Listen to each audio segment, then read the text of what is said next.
వేదిక మీద ఉన్నటువంటి పెద్దలందరికీ వందనాలు. సభకు అధ్యక్షత వహించినటువంటి మిత్రులు వెంకట్రామరెడ్డి గారు నా గురించి కొంచెం ఎక్కువే చెప్పారు. అంతేం లేదు నాకు.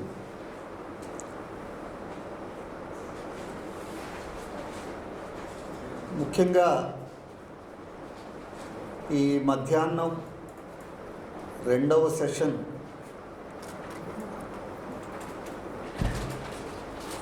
ప్రత్యేకత ఏమిటంటే,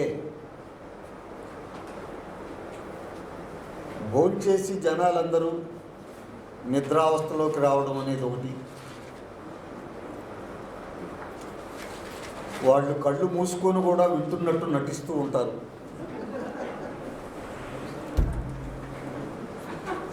అదొక ఇబ్బంది ఉంటుంది మాట్లాడేవాడికి. రెండవది ఏంటంటే, ఉదయం ఈ నవల గురించి చాలామంది పెద్దవాళ్ళు చాలా గొప్పగా మాట్లాడారు. ఈ నవలని బహుముఖాలుగా వివరించడానికి, విశ్లేషించడానికి ప్రయత్నించారు. అంతా జరిగినాక ఇప్పుడు మళ్ళీ నవల గురించి మాట్లాడటం అంటే ఇక పరిగేరుకోవడం అనేది అవుతుంది. చిన్నప్పుడు కుప్పలు వేసే టైంలో రాలిన వరి కంకుల్ని ఏరుకునేవాళ్ళు, అందుకు పోటీ పడేవాడు. ఇప్పుడు నా పని ఈ పరిగేరుకునేటటువంటి పరిస్థితి. వీళ్ళందరూ మోపులు ఎత్తారు, కుప్ప వేశారు, ఏదన్నా ఒకటి అరా కంకులు ఏమన్నా రాలితే వాటిని వేరుకునేటటువంటి పరిస్థితి ఉంది. ముందుగా మా అన్న బండి నారాయణ స్వామి గారు, వారిని ఇంత ఉద్గ్రంథాన్ని వెలిబుచ్చినందుకు హృదయపూర్వకంగా అభినందిస్తూ ఉన్నాను. వారికి మీ అందరి పెద్ద కరతాళ ధ్వనుల ద్వారా ఒక్కసారి మీరు కూడా అభినందించాలని కోరుకుంటున్నాను.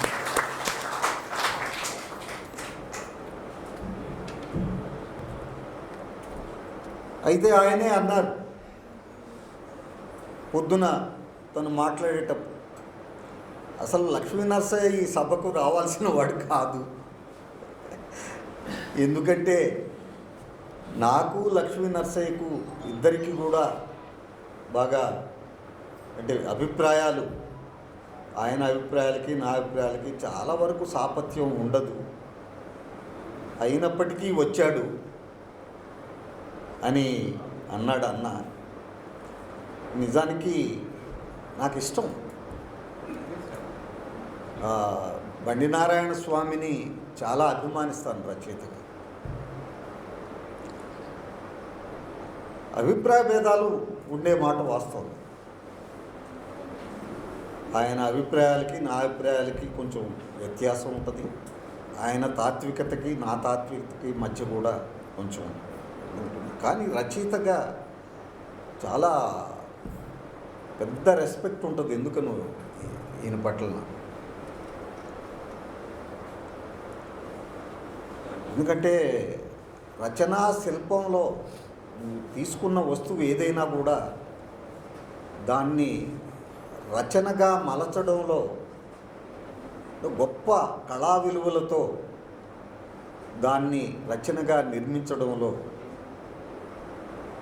చాలా నిష్ణాతుడైనటువంటి రచయిత. ఇందాక మన ఇనాక్ గారు చెప్పారు, ఇక అంతకంటే ఎక్కువేం చెప్పలేదు. సో ఆ దీంట్లో అంటే నవల చదవటం మొదలు పెడితే నవల కానీ కథ కానీ ఆయన రాసింది ఏదైనా అసలు మనల్ని మనం మర్చిపోయి దాంట్లో ఇన్వాల్వ్ అయిపోతాం. ముందు రచయిత అనేవాడు ఆ పని చేయించగలగాలి, ఏ రచయిత అయినా. అది తొలి పరీక్ష ఒక రచయితకి. తీసుకున్న వస్తువుని చాలా ఇంద్రియాత్మక ఆర్ట్ పీస్గా మార్చగలగడం. అది మార్చడం చేతైతే తర్వాత నువ్వు అందులో ఏం ఫిలాసఫీ చెబుతావు, ఏ అభిప్రాయాలు చెబుతావు, ఏమిటి అనేది తర్వాత ఉంటుంది. సో ఈ పని చేయడంలో మనకి ఇవాళ ముఖ్యంగా ఈ రాయలసీమకి ఒక గురు సమ్మానం. ఆ పని చేయడంలో ఈయన రచయితలకే రచయిత అని నేను హృదయపూర్వకంగా చెప్తాను.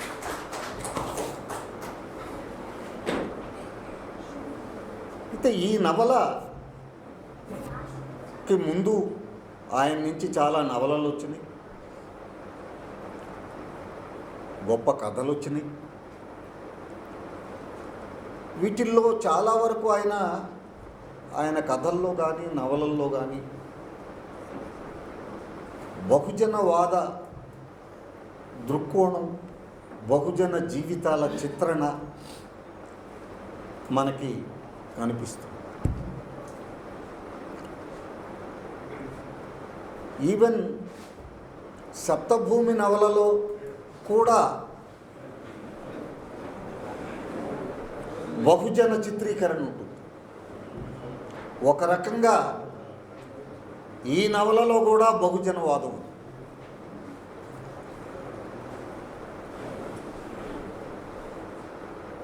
ఆయన బహుజనవాదం స్పిరిచువల్ బహుజనవాదం. ఆయనది పెరియార్ టైప్ బహుజనవాదం కాదు. ఆయనది పూలే అంబేద్కర్ల టైపు బహుజనవాదం కాదు. ఆయనది నారాయణ గురు type బహుజనవాదం.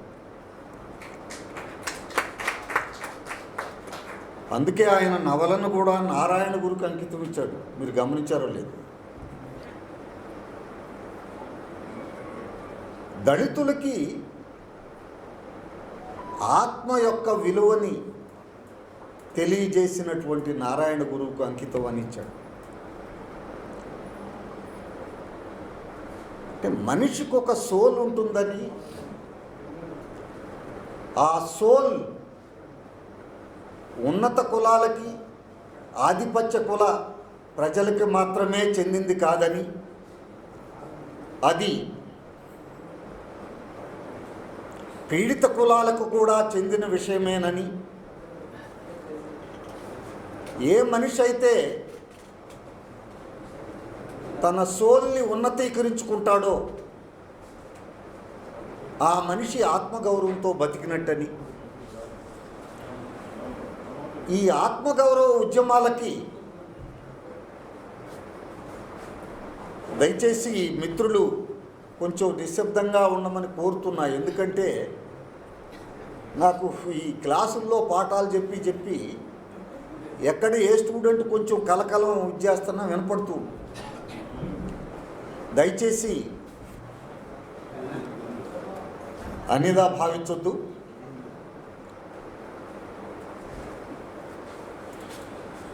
So the kind of Bahujanism that we see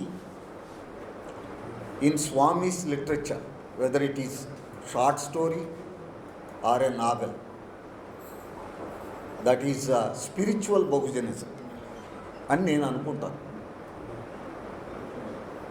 అందుకే ఈ నవలలో ఏముంది అని చూస్తే, ఈ నవలలో 16వ శతాబ్దంలో శ్రీ వైష్ణవానికి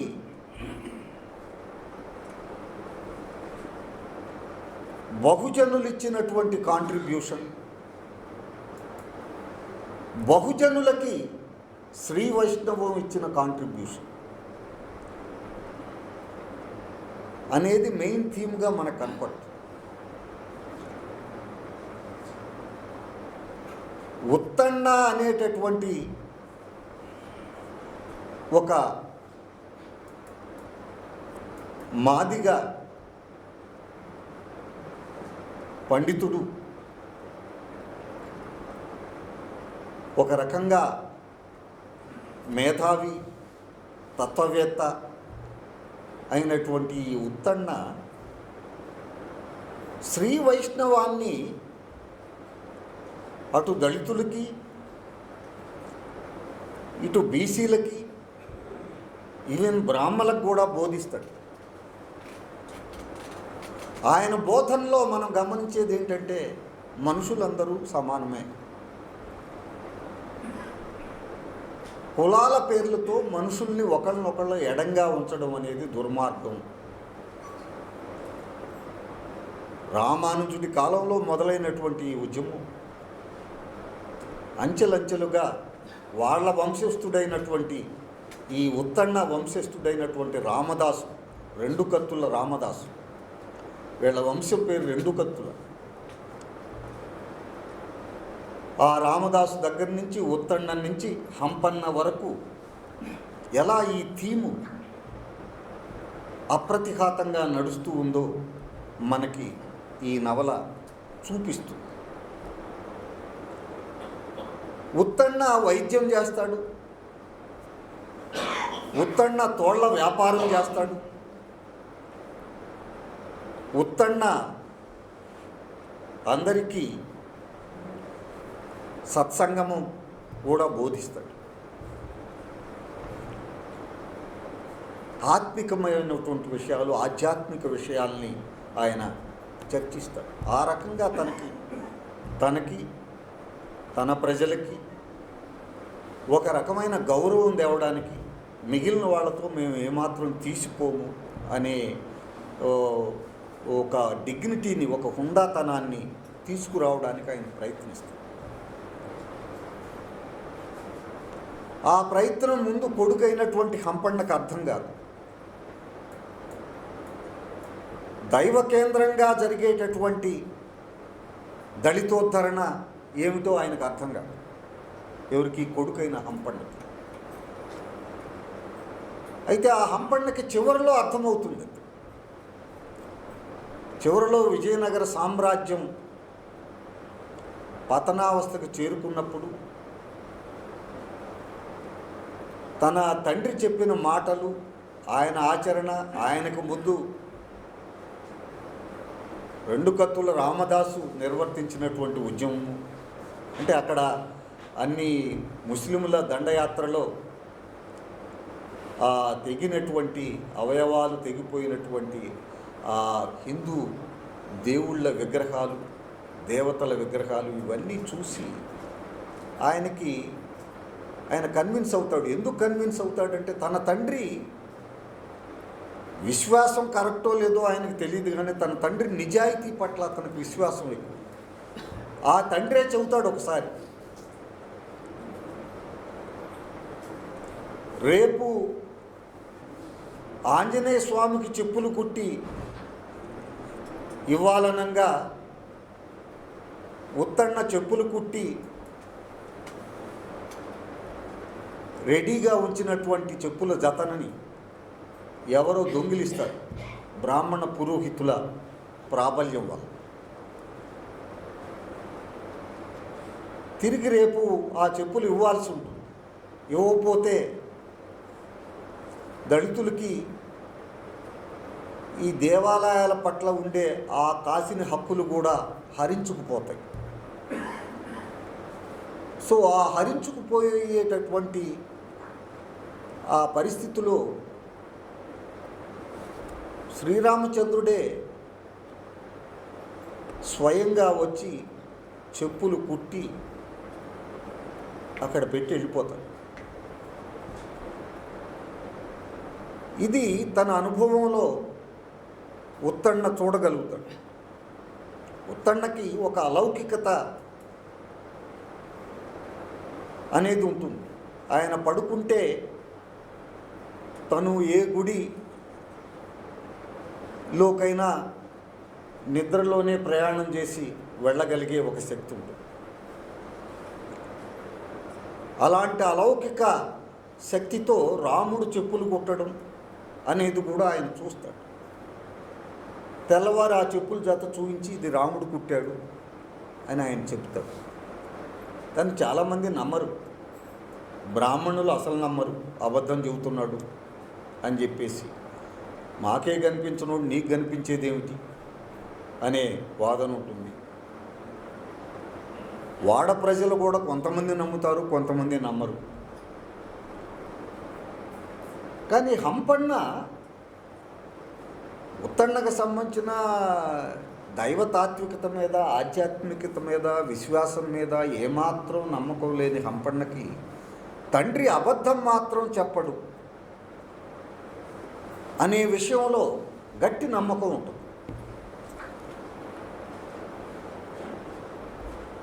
నిజమే చెప్తాడు అనేది, ఈ అబద్ధం చెప్పాల్సిన అవసరం లేదు ఆయనకి, అలాంటి అబద్ధాలు ఆడడు అనేది ఎక్కడో లోపల పడిపోతుంది. చివరిలో ఈ విజయనగర సామ్రాజ్యానికి, ముస్లింలకి, పంచపాదుషాలకి, ఆళీ రామరాయలకి జరిగే యుద్ధంలో ఆ బీభత్స వాతావరణం చూసి ఆ సీన్లో అవన్నీ కనెక్ట్ కావడం, ఈయన కూడా తండ్రికి కనెక్ట్ అయిపోయి తమ ముత్తాత అయినటువంటి రామదాసు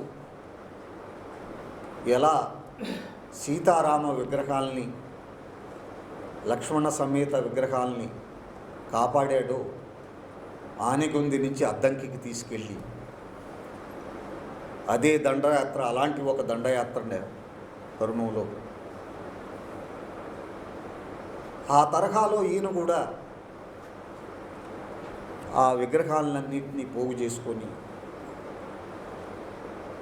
ఒక చిన్న గుర్రపు రథంలో పెనుగొండ వైపుకి ప్రయాణం అవుతుంది.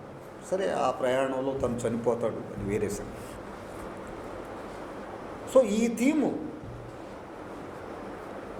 దళితుల్ని ఆర్థిక హక్కుల కోసమో లేకపోతే సాంఘికమైనటువంటి హక్కుల కోసమో వీరోచితమైన కార్యక్రమాల వైపు నడపటం అనేది కాకుండా స్పిరిచువల్ హక్కుల కోసం, దేవాలయంలో ప్రవేశించే హక్కుల కోసం, దైవ దర్శనానికి అర్హత సంపాదించేటటువంటి హక్కుల కోసం అటు రామదాసు కానీ ఇటు హంపన్న కానీ ఇట్లా దాదాపు 10వ శతాబ్దం నుంచే ప్రారంభమైనటువంటి వైష్ణవం అప్పటి నుంచి 16వ శతాబ్దం వరకు అది ఎలా రన్ అవుతూ వస్తుందో, ఆ రామదాసు నుంచి హంపన్న వరకు ఆ థీము, ఆ ఇతివృత్తం ఎలా నడిచిందో మనకి ఈ నవల చూపిస్తుంది. దీనికి ప్యారలల్గా ఈ నవలకి సమాంతరంగా ఈ థీమ్కి, ఈ ఇతివృత్తానికి ఒక రాజకీయమైనటువంటి ఇతివృత్తం కూడా ఉంది. ఆ రాజకీయ ఇతివృత్తం ఏమిటంటే విజయనగర సామ్రాజ్య పతన దశ. ఆ దశలో శ్రీకృష్ణదేవరాయలు అల్లుడైనటువంటి ఆళీ రామరాయలు, ఆయన తిరుమలాంబ శ్రీకృష్ణదేవరాయల కూతుర్ని పెళ్లి చేసుకుంటాడు.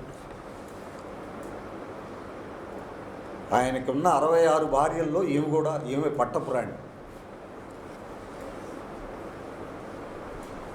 సో కృష్ణదేవరాయల అల్లుడైనటువంటి ఆళీ రామరాయలు రాజ్యాన్ని చేస్తూ ఉండే క్రమంలో చుట్టుపక్కల రాజ్యాల్లో కూడా ఒక పరపతి సంపాదించడం, అన్ని రాజ్యాల కంటే పెద్ద సామ్రాజ్యాన్ని స్థాపించి హిందూ రాజులు కానీ ముస్లిం రాజులు కానీ అవసరానికి వీళ్ళ దగ్గర శరణు చొచ్చడం, ఏదన్నా సహాయాలు తీసుకోవడం, సంప్రదింపుల్ని తీసుకోవడం, ఈ దశకి ఆళీ రామరాయలు సామ్రాజ్యాన్ని తీసుకొస్తారు. ఆ టైంలో ఈయనకి సహజంగానే ఈయన ఏ దశ అంటే ఆ చుట్టుపక్కల రాజ్యాల్లో రాజులకి వచ్చే గొడవల విషయంలో కూడా తలదూర్చి వాళ్ళను సద్దుమణిగేటట్టు చేసి వాళ్ళ మీద ఒక కంట్రోల్ నెలకొల్పేటటువంటి ఒక వాతావరణం సంపాదిస్తాడు. అలాంటి ఆళియ రామరాయల పరిపాలనలో ముస్లిం అంటే పంచపాదుషాలు ఇటు మన దక్కన్ సామ్రాజ్యం నుంచి ఇటు మన హైదరాబాదు నల్గొండ పాదుషా దగ్గర నుంచి అటు బీజపూరు ఇటు ఇంకా ఒక 5 సుల్తానులతో గొడవలు వస్తాయి. ఈ గొడవల్లో ఈ సుల్తాన్లందరూ కలిసి ఈ రామరాయల మీద దండెత్తారు. నిజానికి రామరాయలు ముస్లిముల పట్ల వివక్షతో ఉన్నాడా అంటే అదేం లేదు. తన మీదకి ఎవరైతే దండెత్తాడో, ఏ దండయాత్రకి ఎవరైతే నాయకత్వం వహించాడో ఆ ఇబ్రహీంని వాళ్ళ అన్న తరిమేస్తే గోల్కొండ దీని నుంచి ఆయన 7 సంవత్సరాలు ఈయన దగ్గర ఉండి ఇక్కడే పెద్దాడై కుర్రాడిగా మారి తర్వాత మళ్ళీ తన రాజ్యత్వానికి లైన్ క్లియర్ కాగానే అటు వెళ్ళిపోతాం.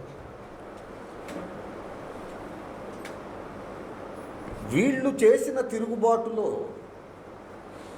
అంతేకాదు వీళ్ళని ఆశ్రయించిన వాళ్ళకి హెల్ప్ చేయడమే కాదు, ఆయన సామ్రాజ్యంలోనే ఒక తురకవాడని ఒకటి పెట్టి 1,00,000 మంది ముస్లిం సైనికులు ఉంటారు ఈయన సైన్యంలో. ఆ సైన్యానికి జిలానీ సోదరులని వాళ్ళ నాయకత్వం వహిస్తారు. అయితే ఈ పంచపాదుషాలతో రామరాయలకు జరిగిన తల్లికోట యుద్ధం ఏదైతే ఉందో ఆ యుద్ధంలో వీళ్ళందరూ ఈ పాదుషాలు రాజ్య విస్తీర్ణని మత విస్తీర్ణని రెండింటినీ కలిపి ఒక పెద్ద దండయాత్ర చేస్తే ఆ దండయాత్రలో భాగంగా జిహాద్ అనేటటువంటి నినాదాన్ని తీసుకొని ఆ నినాదంతో ఈ జిలానీ సోదరుల నాయకత్వంలో ఉన్న విజయనగర సామ్రాజ్యం ముస్లిం లక్ష సైన్యం కూడా ప్రభావితమై అటు ఇంట బయట ఉన్నటువంటి ముస్లింలు ఇలా దండెత్తడంతో రామరాయలు నిస్సహాయంగా మారి ఆ యుద్ధంలో సంహరించబడతారు. ఇది పొలిటికల్ థీమ్. సో ఈ పొలిటికల్ థీము యాక్చువల్గా ఈ పొలిటికల్ థీమ్లో భాగంగా ఉంటాడు హంపన్న, ఉత్తన్న కొడుకు. హంపన్న తన శౌర్యంతో తన తెలివితేటలతో రామరాయలు యొక్క నమ్మకాన్ని పొంది ఆయన ఒక పాలక వర్గంలో ఒక పెద్ద స్థానంలో తను ఉంటాడు, ఒక దుర్గాధిపతిగా ఉంటాడు. ఆళియరాయల పక్షాన నుండి కొట్లాడుతూ ఉంటాడు. కొన్ని యుద్ధాలు గెలవడానికి కూడా హంపన్న కారకుడు అవుతాడు. చివరి యుద్ధాన్ని సరే ఓడిపోతారు, అది వేరే సంగతి. అలా ఓడిపోయినాక హంపన్న చేసే పని ఏమిటంటే విజయం మొత్తం హంపి మొత్తం కూడా శత్రువులు ఆక్రమణ కింద ఉన్నప్పుడు అంతఃపుర స్త్రీలందరూ కూడా సతీసాగమనాన్ని చేస్తున్నప్పుడు విగ్రహాలు మొత్తం కూడా విధ్వంసానికి గురైనప్పుడు ధనము బంగారము ఇవన్నీ కూడా లూటీకి గురవుతున్నటువంటి ఆ టైంలో వీటన్నిటినీ ఏమి పట్టించుకోకుండా హంపన్న అంటే ఇక మనకిక్కడ ఇది లేదు, మనం పెనుగొండకి రాజధానిని మార్చుకుందామని క్షత్రియ పరివారం మొత్తం బయలుదేరినప్పుడు ఈ విగ్రహాలని ఎట్లయితే తన తాతలు తండ్రులు కాపాడారో నేను కూడా అలా కాపాడాలి అనే నిర్ణయానికి వచ్చి ఈయన పెనుగొండ వైపు ప్రయాణం అవుతాడు. ఇక్కడ ఈ రెండు థీములు కలుస్తాయి, ఆ స్పిరిచువల్ థీము, ఈ పొలిటికల్ థీమ్. అప్పటి వరకు అది కొంతసేపు ఇది కొంతసేపు అట్లా నడుస్తూ ఉంటే పక్కనే నడుస్తాయి, మళ్ళీ కలిసి నడుస్తాయి, అట్లా తీసుకొచ్చాడు రచయిత. ఈ రెండు థీములు కాకుండా ఈ సమాంతర థీములు కలిసిపోయినట్టుగానే స్పిరిచువల్ థీము, రాజకీయమైనటువంటి ఇతివృత్తము కలిసి ఈ నవలను నడిపినట్లే కొన్ని ఎపిసోడ్స్ ఉంటాయి, కొన్ని విడివిడి ఎపిసోడ్స్. నిజానికి ఈ రెండు ముఖ్యమైన ఇతివృత్తాలతో అంత పెద్దగా సంబంధం లేనివి కొన్ని ఉంటాయి. సంబంధం లేనివి అని అనలేము, సంబంధం ఉన్నవే. ఎందుకంటే ఈ రెండు ఇతివృత్తాలకు సంబంధించిన వాతావరణం ఏదైతే ఉందో, ఆ ఇతివృత్తాలకు సంబంధించినటువంటి ఆనాటి మెంటాలిటీ ఏదైతే ఉందో, ఆనాటి సంప్రదాయాలు ఏదైతే ఉన్నాయో వాటన్నిటినీ తెలియజేయటానికి గాను మరికొన్ని విడివిడి కథలను కూడా రచయిత రాశారు. ఉదాహరణకి నల్ల ప్రజ, నల్లజ్జ, అందులో నుంచి వచ్చిన క్యారెక్టర్. నల్ల ప్రజ అంటే ఎవరు? వాళ్ళు ఏం చేస్తారు? విజయనగర సామ్రాజ్యం వేరే సామ్రాజ్యం మీద, వేరే దేశాల మీద దండెత్తినప్పుడు డైరెక్ట్గా వీళ్ళు సైన్యంతో వెళ్ళరు. ఈ నల్ల ప్రజ అనేటటువంటి ఒక విధ్వంసపూరితమైనటువంటి శక్తుల్ని కూడగట్టి వాళ్ళని శత్రు రాజ్యాలకు సంబంధించినటువంటి గ్రామాల మీదకు ఉసిగొలిపితే వీళ్ళెళ్ళి ఆ గ్రామాలను దోచుకోవడం, దొరికినటువంటి ఆడవాళ్ళని మగవాళ్ళని బానిసలుగా పట్టుకొని రావడం, అల్లకల్లోలం సృష్టించడం. ఆ అల్లకల్లోలం ఒక దశకు వచ్చినాక అసలు దండయాత్ర జరుగుతుంది. ఇది ఆనాటి టెక్నిక్. ఇవాళ మనం చూస్తున్నాం కదా, ముందు ఇరాన్లో అటు సిఐఏ, అమెరికన్ సిఐఏ, ఇటు ఇజ్రాయిల్కి సంబంధించినటువంటి స్పై వర్గం,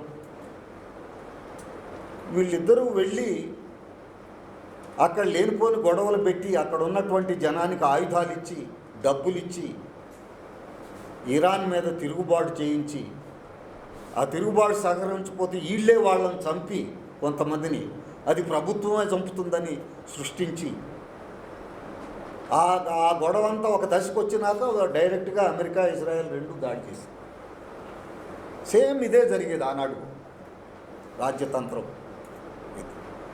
సో అది ఆ పాలక వర్గ విధ్వంస సంస్కృతికి సంబంధించిన యూనివర్సాలిటీని అలా పట్టుకురావడానికి నల్ల ప్రజ, ఆ నల్ల ప్రజలకు సంబంధించినటువంటి ఆ శక్తులకు సంబంధించి ప్రాతినిధ్యం వహించే క్యారెక్టర్ ఒకటి ఉంది, నల్లజ్జ అనే. వాళ్ళు బోయలు యాక్చువల్గా, ఎక్కువ మంది అక్కడ దాంట్లో పాల్గొని. One of the Boya characters is Nallajja. అతను గొప్ప వీరుడు, విధ్వంసం సృష్టించడంలో ఆరితేరినవాడు, అరాచకవాది, అట్ ది సేమ్ టైం గొప్ప ప్రేమికుడు, గొప్ప ప్యాషన్తో జీవితాన్ని గడుపుతాడు, స్వేచ్ఛా పిపాసి, ఇవన్నీ ఉంటాయి. ఇన్ని పనులు చేసి కూడా ఆ నల్లజ్జ చదవరుల ప్రేమను పొందగలుగుతాడు, సానుభూతిని పొందగలుగుతాడు. ఆ రకంగా ఆ క్యారెక్టర్ని ఈ రచయిత సృష్టించగలిగాడు. అలాగే బానిసత్వం, ఆనాడు బానిసత్వం చాలా పరిపాటి. అంటే యుద్ధంలో చిక్కిన వాళ్ళని బానిసలుగా పట్టుకోవడం, లేదంటే దివాళా ఎత్తిన వాళ్ళు, అప్పు చేసి దివాళా ఎత్తారనుకో, వాళ్ళు ఇక వేరే అప్పులు తీర్చలేకపోతే బానిసలుగా ఇంట్లో పడి ఉంటారు. అట్లా బానిసలుగా ఇంట్లో పడి ఉన్న దానికి ఒక రైతు ఉదాహరణ. కొండమీది రాయుడు అని ఒక ఆయన, అతను ఒక కౌలు రైతు. ఆ రైతు ఒక శెట్టి దగ్గర అప్పు చేసి అప్పు తీర్చలేకపోయినందుకు భార్యా బిడ్డలను వదిలి తాను వీళ్ళింట్లో బానిసగా ఉండాల్సి వస్తుంది. ఈ భార్యా బిడ్డలు అడుక్కు తింటూ ఉంటారు ఇతను బానిసత్వం వల్ల. అది తెలిసి ఆ కొండ మీద రాయుడు ఆ నగరంలో ఊరేగింపుగా వెళ్ళేటటువంటి రథానికి ఆ వెనకొన్న చొవ్వకి తనను తాను గుచ్చుకొని తను చనిపోతాడు. సో అది చాలా విషాదంగా, అంటే బానిసత్వం అనేది ఏ స్థాయిలో ఆనాడు ఉంది అనేది చూపించడానికి మనకు అది ఉపయోగపడుతుంది. అలాగే బహుభార్యలు ఉండటం వెళ్ళి నాగఫణి శర్మ అనేటటువంటి ఒక ఒక ఒక కేంద్ర నాయకుడికి చాలామంది భార్యలు ఉంటారు. వాడికి ఉండి ఉండి ఒక అమ్మాయి అలివేలనే, ఒక అలివేలే కదన్నా అమ్మాయి పేరు, ఆ అమ్మాయిని చూసి ఈ అమ్మాయి చాలా అందంగా ఉందని ఆ అమ్మాయిని కోసం కబురు పెట్టి ఆ అమ్మాయిని తీసుకెళ్ళిపోతాడు. అప్పటిదాకా ఆ అమ్మాయి ప్రేమించే శ్రీనివాసరెడ్డి, ఆ అమ్మాయిని ప్రేమించే శ్రీనివాసరెడ్డి వాడు చాలా మనసు విరిగిపోయి పిచ్చోడైపోయి ఆ అమ్మాయి కోసం వెతుకులాటలోకి వెళ్ళి చివరకు వాడు కూడా ఆత్మహత్య చేసుకుంటాడు. అంటే ప్రేమలు కూడా ఎలా భగ్నం కావాల్సి వస్తుంది. స్వేచ్ఛ ప్రజలకి ఏమాత్రం వాళ్ళదైన ప్రేమ, వాళ్ళదైన స్వేచ్ఛ ఏమీ లేకుండా ఎలా జీవించాల్సి వస్తుంది అనేదానికి ఈ దృశ్యం. ఒక బ్రాహ్మణ స్త్రీ సుమిత్ర,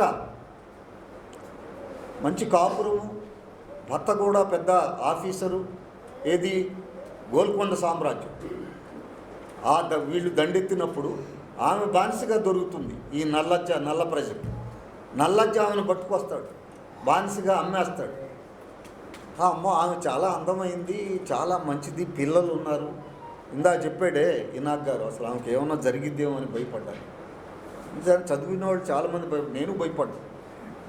అంత గొప్పగా, అంటే ఈ రచయిత రచనా శక్తి, నెరేటివ్ స్కిల్ ఏ స్థాయిలో ఉంటుందంటే మనం ఇక దాంట్లో ఇన్వాల్వ్ అయిపోయి చదువుకుంటూ పోతాము. దాని తాలూకు దుఃఖాన్ని, దాని తాలూకు ఆగ్రహాన్ని, దాని తాలూకు ఆలోచనని, హాస్యాన్ని అంతా కూడా ఇక అనుభవిస్తూ పోతాం అన్నమాట. సో ఆ సుమిత్ర క్యారెక్టర్ కూడా అది.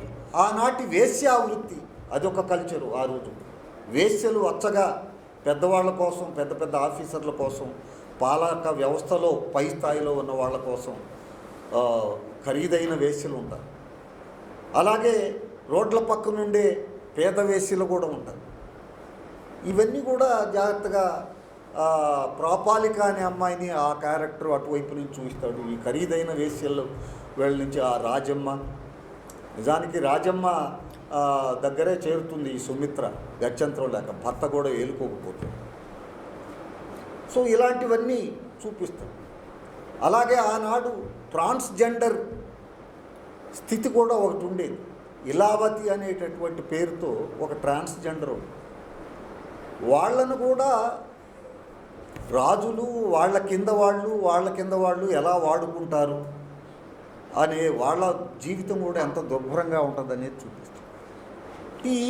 ఈ విడివిడి కథల వల్ల మొత్తంగా తెలిసేది ఏంటంటే మనకి ఆనాడు పాలకులకి తప్ప ఏ ప్రజా సమూహాలకి సుఖం అనేది ఉండేది కాదు, పెయిన్ దుఃఖం తప్ప అనేది మనకు తెలుస్తుంది. ఒక చారిత్రక నవలలో, అది చారిత్రక నవల ఎప్పుడవుతుందంటే నువ్వు ఏ కాలం అన్ని చరిత్రలో ఉన్నటువంటి ఏ కాలాన్ని, ఏ దశను తీసుకున్నావో ఆ కాలంలో ఉన్నటువంటి కస్టమ్స్, మెంటాలిటీని ఆ నవల ప్రదర్శించగలగాలి. అప్పుడే అది చారిత్రక నవల. ఆనాటి మెంటాలిటీని అద్భుతంగా పట్టుకుంటాం. వీళ్ళ ఈ క్యారెక్టర్స్ అన్నిటి ఈ విడివిడి కథల్లో మనకు అది తెలుస్తుంది. సో ఈ టోటల్ ఇంటోటో ఒక దీని ఆవరణ, నవల ఆవరణ చాలా పెద్దదిగా ఉంటుంది. విశాలమైన ఆవరణలో విస్తీర్ణమైన చిత్రణ. రచయిత ఎక్కడా రాజీ పడకుండా ప్రతి చిన్న విషయం అన్నీ చిత్రించేటప్పుడు కూడా దానికి సంబంధించిన డీటెయిల్స్ని ఓపికగా, అందంగా, మనం ఫీల్ అయ్యేటట్టుగా, ఆలోచించేటట్టుగా ఆ స్థాయిలో తీసుకెళ్తూ ఉంటాడు. అందుకే అన్ని పేజీల నవల అయింది. సో క్యారెక్టర్స్ కూడా ఆ టిపికల్ క్యారెక్టర్స్ని టిపికల్ పరిస్థితుల్లో చూపించడం అనేది హిస్టారికల్ నావెల్కి అది ఒక పెద్ద ఇదనమాట. క్యారెక్టర్ ఒక టైపులో ఇదైపోవాలి. ఆ క్యారెక్టర్ని చూస్తే అలాంటి వేల లక్షల ప్రజలు మనకు అర్థమైపోవాలి. అట్లాంటి టైప్స్ని తను తీసుకోగలిగాడు. ఏమండి, ఇది ఓవరాల్గా మనకు ఆ నవలలో కనపడేటటువంటి రెండు ప్రధాన ఇతివృత్తాలు. ఆ ఇతివృత్తాలు విడివిడిగా ఉన్నట్టు కనపడినా చివరికి కనెక్ట్ కావడం, అందులోనే ఆనాటి సాంఘిక పరిస్థితులు, ఆనాటి ఆధ్యాత్మిక పరిస్థితులు, ఆనాటి రాజకీయాలు, దానికి సంబంధించిన కుళ్ళు, దానికి సంబంధించిన హైరార్కీ, నిచ్చెన మెట్ల అధికార నిర్మాణాలు, ఇవన్నీ మనకి వస్తాయి ఈ నవల చదివి. అయితే ఇక్కడ ఏమిటంటే ఆయన ఆ ప్రాంతం ఆ చారిత్రక దశ ఏదైతే ఉందో ఆ దశను వరకు తీసుకొని చెప్పేశాడు. అయితే నవల ముగింపులో ఈ కొంత ఇప్పుడు ప్రస్తుతం నేను నవలంతా చదివినాక నాకు అనిపించింది, నవల అద్భుతంగా రాశాడు.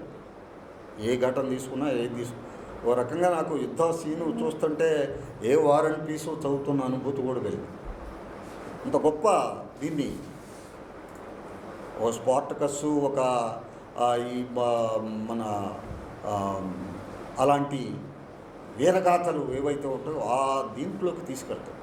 అట్లాగే స్పిరిచువల్ సైడ్కి వచ్చినప్పుడు ఆ విగ్రహాలని కాపాడటంలో రాముడి చుట్టూతా వీళ్ళ ఆత్మ సంచరించడము, దానికి సంబంధించిన భక్తి, ఆ ఫీలింగు, అది కూడా తారాస్థాయిలో ఉంటుంది.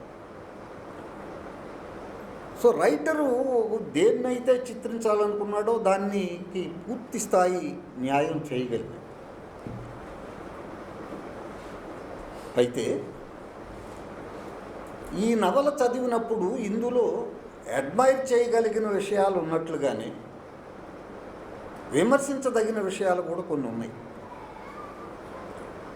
ఇప్పుడు నేను ఒక నాస్తికుడుగా, ఒక అంబేద్కరిస్టుగా, ఒక మార్క్సిస్టుగా ఈ మన ఉత్తరణ కోసం రాముడు వచ్చి చెప్పులు కొట్టడము, వెళ్ళడం అనే దాన్ని నేను జీర్ణించుకోలేను. నా అలాగే చాలామంది జీర్ణించుకోలేరు. అలాంటి వాళ్ళకి నేను ఒక ప్రతినిధిని అనుకోండి. భక్తులకి అలౌకిక శక్తుల పట్ల ఆల్రెడీ విశ్వాసం ఉన్నటువంటి వాళ్ళకి అది ఆశ్చర్యాన్ని కొలిపించింది. ఎందుకంటే ఇది చరిత్రలో భాగం కాదు, ఈ చరిత్రలో ఇది కూడా భాగం అన్నట్టుగా మనకి అక్కడ ప్రొజెక్ట్ చేసినప్పుడు మనం నాలాంటి వాడైతే నమ్మలేదు. ఇంకొకటి ఏమిటంటే అసలు ఈ నవల ఇవాళ రాయడం వల్ల, ఇవాళ అంటే దాదాపు ఒక 40-50 సంవత్సరాల ముందు వస్తే ఈ నవల పెద్ద మాస్టర్ పీస్ అయి ఉండేది. ఇప్పటికీ మాస్టర్ పీసే కాదనాలి. ఇప్పుడు ఏమిటంటే ఇప్పుడున్న విద్వేషపూరిత వాతావరణంలో ముస్లిములు కదిల్నా మెదిల్నా తప్పుగా చూపించి వాళ్ళ పౌరసత్వాన్ని, వాళ్ళ పౌర హక్కుల్ని కూడా దుర్లభం చేస్తున్నటువంటి ఈ వాతావరణంలో, అసలు టోటల్ ప్రపంచమే ముస్లిం వ్యతిరేకంగా మారుతున్నటువంటి వాతావరణంలో ఈ పంచపాదుషాలు ఏకమైపోయి మతం కోసం, ముస్లిం మత వ్యాప్తి కోసం ఒక హిందూ సామ్రాజ్యాన్ని ఇది చేసి అన్యాయంగా ఆ సామ్రాజ్యం మీద పడి ఇది చేయడము, ఆ విగ్రహాలను విధ్వంసం చేయడం, ఇది నేను చరిత్ర కాబట్టి చరిత్రను ఉన్నట్టుగా చూపించానని రచయిత అంటాడు. నాకేమీ ఇబ్బంది లేదు. కానీ ఉన్నట్టుగా నువ్వు రియలిస్టిక్గా చదవడం అనేది ఎట్లుంటుందో, నువ్వు ఎంత రియలిస్టిక్గా చెప్పినా ఆ నవలకు సంబంధించిన ప్రయోజనం అనే విషయానికి వచ్చినప్పుడు అది ఏ రకమైన ప్రయోజనాన్ని నెరవేరుస్తుంది అని అన్నప్పుడు ముస్లింల విషయంలో అది నెగటివ్ ప్రయోజనం. దళితులు కూడా చాలా వరకు అది నెగటివ్గానే చూస్తున్నారు. బీసీల్లో ఒక పెద్ద భాగం నెగిటివ్గా చూడదు, పాజిటివ్గానే ఫీల్ అవుతుంది. ఎందుకంటే మన సమాజంలో మనది శ్రేణీకృత సమాజం, అసమాన సమాజం, ఇది కుల సమాజం, ఇది వర్గ సమాజం, ఇన్ని సమూహాలు ఉన్న దీంట్లో అన్ని సమూహాలు ఒకే రకంగా ఇవాళ ఆలోచించలేని పరిస్థితి. అయితే దురదృష్టవశాత్తు ఈ నవల మీద విమర్శ పేరుతో జరిగినటువంటి చర్చ కూడా విమర్శలాగా లేదు. విమర్శ అంటే ఒక స్కాలర్లీ విస్తృతమైన విశ్లేషణ ఉండాలి. ఆ విశ్లేషణకి నువ్వు నవల నుంచి ఉపపత్తులు తెచ్చుకోవాలి, ఉదాహరణలు ఇచ్చుకోగలగాలి, డిఫెండ్ చేసుకోగలగాలి.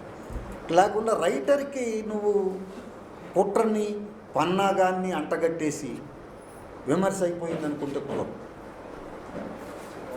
అట్లా చేశారు, అలాంటి విమర్శ జరుగుతుంది, అదొకటి. రెండోది, చదవకుండా నవల మీద విమర్శ చేయదు.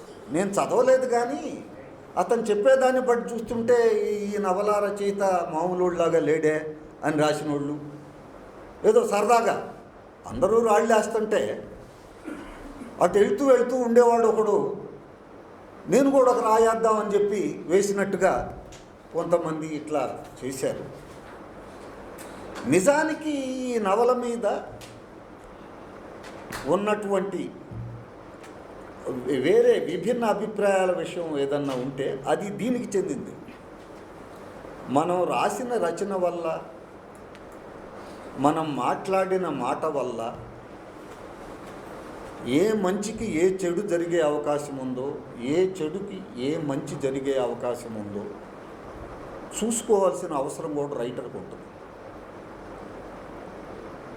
నాకు దాంతో పని లేదు, నేను అనుకున్నది అది చిత్రించడం వరకే నా పని, దాన్ని ఎవరు ఎలా అర్థం చేసుకుంటారు అనేది అది రైటర్కి సంబంధం లేదు అనే వాదన కూడా ఇంకోటి ఉంది, నేను కాదంటలేదు.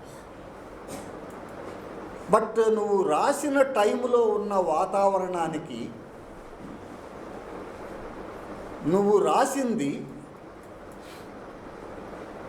నెగటివ్ వాద్యాన్ని పోసేటట్టుగా ఉంటే దానికి రెస్పాన్సిబుల్ ఎవరు?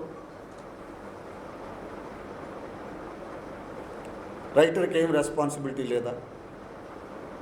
కేవలం అలా ఆలోచించిన వాళ్ళదే రెస్పాన్సిబిలిటీయా అనే ప్రశ్నలు కొన్ని ఉన్నాయి. వీటిల్లో నేను లోతుల్లోకి వెళ్ళిపోయి ఇది ఏది అనేది నేను ఇక్కడ ఎస్టాబ్లిష్ చేయదలుచుకోలేదు. ఎందుకంటే రచయిత వీటన్నిటికీ సమాధానాలు చెప్పేటటువంటి సెక్షన్ ఒకటి ఉంది. ఆ సెషన్లో మరి నన్నే పెట్టాడు, ఎందుకు పెట్టాడు అన్నకు తెలుసు ఎవడు ఏ పని చేస్తాడు బాగా అనేది. నన్నే పెట్టి చేయలే ముఖాముఖి చేసి మీరు ప్రశ్నలు అడగాలి, మీ తరపున నేను కొన్ని ప్రశ్నలు అడగాల్సి ఉంటుంది. అప్పుడు కొంత మనం ఆయన అసలు ఏంటి, ఆయన మైండ్ ఏంటి, ఆయన దేన్ని డీల్ చేయడంలో ఏ రకమైనటువంటి ప్రమాణాలని టూల్స్ని ఆయన ఉపయోగించాడు, అసలు ఆయన మైండ్ ఏంటి అనేది మనకి ఆయన ద్వారా కూడా తెలుస్తుంది. ఆయన చెప్పినప్పుడు మనం కూడా చిన్న చిన్న వాదనలు పెట్టవచ్చు, అది ఇది కాదు. అదేదన్నా ఉంటే మీరు ప్రశ్నలు వేయడము, మేము ఇక్కడ ఇది చేయడానికి ఒక ఇది ఉంది. ఇదంటే కొన్ని ఉన్నాయి, అంటే నేను ఇక్కడ చెప్పి లేవనెత్తినయే కాదు, ఇంకా వేరే చరిత్రని కొద్దిగా ఆనాడు ఆయన తీసుకున్న టైం ఏదైతే ఉందో ఆ టైంకి సంబంధించిన వాస్తవికతను వక్రీకరించడం అనేది కూడా కొంత జరిగింది అని అదొక వాదన ఉంది. అసలు విజయనగర సామ్రాజ్యం ఆ దీంతోనే ఆ యుద్ధంతోనే పతనమై ఆగిపోలేదు, ఇంకొక 80 సంవత్సరాలు కూడా అక్కడ బతికే ఉంది విజయనగర సామ్రాజ్యం అని కొన్ని వాదనలు. విగ్రహాల్ని కేవలం ముస్లింలే కాదు కొట్టింది, ఒక హిందూ రాజు ఇంకొక హిందూ రాజు మీద దండెత్తినప్పుడు గెలిచినోడు ఆ ఓడిపోయిన వాళ్ళ ఏరియాల్లో ఉన్న దేవాలయాల మీద దాడులు చేయడం, విగ్రహాలను కొట్టడం అనేది కూడా జరిగింది. వైష్ణవులకి హిందువులకి మధ్య జరిగిన యుద్ధాల్లో కూడా ఒకళ్ళ విగ్రహాలను ఒకళ్ళు కొట్టేసుకోవడం కూడా జరిగింది. జిహాద్ అనేది ఆనాడు అసలు లేదు.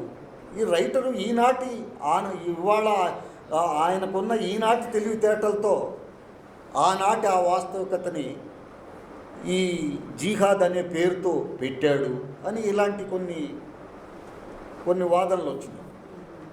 ఈ వాదనలు కొట్టిపారేయలేము. అంటే వాటిని ఎస్టాబ్లిష్ చేయడంలో వాళ్ళందరూ ఎంతవరకు కృతకృత్యులయ్యారు అనేది మనం చెప్పలేం. కానీ బట్ ఇవి వచ్చే అవకాశం అయితే ఉంది. వీటికి రైటరు కూడా కొన్ని సమాధానాలు ఆల్రెడీ చెప్పడం జరిగింది. రైటర్ తరపున కొంతమంది రాయటం జరిగింది. అంటే ఆయన్ని సపోర్ట్ చేస్తూ సమాధానాలు ఇవ్వడం జరిగింది. అలాగే ఇప్పటి వరకు కూడా మనం చాలామంది మనకి సమాధానాలు కొంతమంది చెప్పారు. పొద్దున కూడా మంచి మంచి పాయింట్స్తో చెప్పడం అయితే జరిగింది.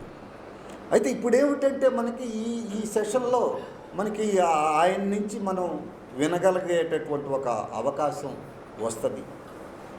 అయితే ఒకటి మాత్రం, ఇది రచయితను ఏదో ఒక కార్నర్ పాయింట్కి నెట్టేసి వెనక గోడ తప్ప ఏమీ ఉండని పరిస్థితి కల్పించి ఆయన నెడుతూ ఉండటమే పనిగా పెట్టుకోవడం అనేది కరెక్ట్ కాదు. స్వామి అంత కుట్రతోనూ పన్నాగంతోనూ చేసే వీక్ రైటర్ కాదు. ఆయన చాలా గంభీరమైన సీరియస్ రైటరు. నవలా కళని గొప్ప ప్రమాణాలతో ప్రదర్శిస్తున్న వ్యక్తి. ఆయన ఏదో కుట్ర చేసి నాకు ఇది చేస్తే అది వస్తుంది, అది చేస్తే ఇది వస్తుందను, లేదంటే దళితుల్ని హైందవీకరిద్దామనే ఒక ఐడియాతోనూ ఆయనకేమీ లేవు. కాకపోతే ఆయన ఐడియాలకు ఆయనకున్నాయి. ఆయన ఈజ్ ఏ స్పిరిచువలిస్ట్. అందులో చెప్పాను కదా, ఒక నారాయణ గురు, ఒక కబీరు, ఒక తుకారం, ఒక రామకృష్ణ పరమహంస, వీళ్ళందరూ హిందువులే. కానీ వాళ్ళు సేవ చేశారని అంటున్నాం కదా. ఆ టైపే, ఆ ధారలోనే హిందువుల్లో ఉండే ఆ డెమోక్రటిక్ స్పిరిచువాలిటీ ఏదైతే ఉందో, ఆ ధారకు చెందినటువంటి హిందూయిజం ఏదైతే ఉందో దానికి చెందినవాడు స్వామి అని నేను అనుకుంటున్నాను. ఈ అంబేద్కరు, ఈ పెరియారు, ఈ కోకి చెందినటువంటి బహుజనవాదం కాదు ఆయన బహుజనవాదం ఇది. అసలు ఏది ఇదా అదా, ఏది ఏంటి, ఆయన ఎందుకు ఏం చేశాడు అనేది ఆయన నోటితోనే మనం విందాము. మొత్తం మీద నాకు ఈ మంచి అవకాశాన్ని ఇచ్చినటువంటి అన్నకి చాలా సంతోషం. ఎందుకంటే నేను నిజంగా ఇముడతానా లేదా ఈ సభకు వచ్చి నవల గురించి ఆయన ఏదో నవలని అంటే ఆవిష్కరణ అనేది నవల సంబంధించిన ప్రమోషన్ కార్యక్రమం. బర్త్డే కార్యక్రమానికి వచ్చి పిల్లవాడిని గురించి 4 మంచి మాటలు చెప్పి వెళ్ళాలి. కానీ వీడు ఎంత బాగున్నా వీడు చచ్చేదైతే గ్యారంటీ అని చెప్పామనుకో, అది ఎంత నిజమైనా అంత ఇదిగా ఉండదు.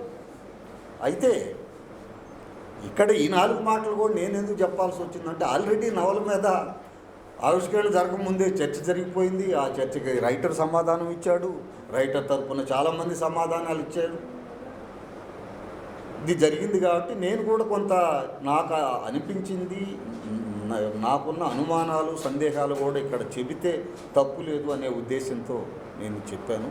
కానీ వీటిని దృష్టిలో ఉంచుకొని నవలకి చిన్నపేటేయడం, నవలని కొట్టిపారేయడము, దానికి సంబంధించిన కళా విలువల్ని పక్కన పెట్టడం అనేది కరెక్ట్ కాదు. విశ్వనాథ్ సత్యనారాయణ హిందూ వాదాన్ని మోస్తూ నవలలు రాశాడు, కథలు రాశాడు. కానీ ఈ అభ్యుదయవాదులందరూ ఆయన గొప్ప రచయిత అని అంటారు. శ్రీశ్రీ విశ్వనాథ్ సత్యనారాయణ గురించి మాట్లాడుతూ తెలుగువాడి గోల్డెన్ నిబ్ అన్నాడు, బంగారు పాళి అన్నాడు విశ్వనాథ్. ఆయన ఫిలాసఫీకి ఈయన ఫిలాసఫీకి ఏ సంబంధం లేదు, అది ఆయన సహృదయం అన్నారు. మరి ఆ సహృదయత స్వామి విషయంలో ఎందుకు కరువు కావాలి? నువ్వు విశ్వనాథను భరించగలిగినోడివి. సో ఇట్లా చేయడంలో కూడా కొన్ని అంటే ఒకళ్ళకి ఒక ప్రమాణం, ఇంకొకళ్ళకి ఇంకొక ప్రమాణం చేయడంలో కూడా ఒక కుల స్వభావం ఉంది, ఒక వర్గ స్వభావం ఉంది. వీటికి అభ్యుదయవాదులు అనబడేవాళ్ళు, గంభీర విమర్శకులు అనబడేవాళ్ళు కూడా మరి గురి కావడం అనేది అది చింతించదగినటువంటి విషయం అవుతుంది. నేను ఆ దీంట్లో చేరదలుచుకోలేదు. ఓకే, మన అసురు అన్నట్టు నవలని చదవనివ్వాలి ముందు. వీళ్ళు తీర్పులు చెప్పేసి ఇందులో పన్నాగం ఉంది, కుట్ర ఉంది, వక్రీకరణ ఉందని ముందే చెప్పేస్తే చదివేవాళ్ళు చదవాలి కదా, చదవడానికి స్వేచ్ఛ ఉండాలి కదా. సో ఇదంతా ఉంది. ఇక మిగిలిన వాళ్ళు పెద్దలు చాలామంది మాట్లాడేవాళ్ళు ఉన్నారు, విషయాలు వెళతాయి. ధన్యవాదాలు.